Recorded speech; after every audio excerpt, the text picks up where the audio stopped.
Surds and indicesல first sum பார்க்கலாம். First question என்ன கொடுத்திருக்காங்க 49 into 49 into 49 into 49 is equal to 7 பவரில் question mark வந்து கொடுத்திருக்காங்க. ஸோ 7 பவரில் கொஷின் மார்க் கொடுத்துருக்காங்களா, இந்த நம்பர் எல்லாமே என்ன 7 ஸ்கொயர் பண்ணால் வந்து வருமா, 7 ஸ்கொயர் தான் வந்து 49. ஸோ எல்லா இடத்துலையும் 7 ஸ்கொயர் 7 ஸ்கொயர் 7 ஸ்கொயர்னு போட்டாச்சு.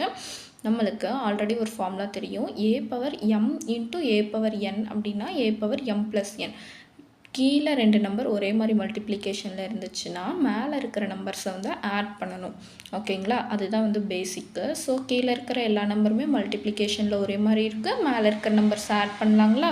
ஸோ ஆட் பண்ணோம்னா என்ன 2 + 2 + 2 + 2 8. ஸோ 7 பவரில் 8 இருக்குது. ஸோ கொஷின் மார்க்குங்கிற இடத்துல என்ன இருக்குது 7 பவர் 8. ஸோ 8 தான் வந்து நம்மளுக்கான ஆன்சர்.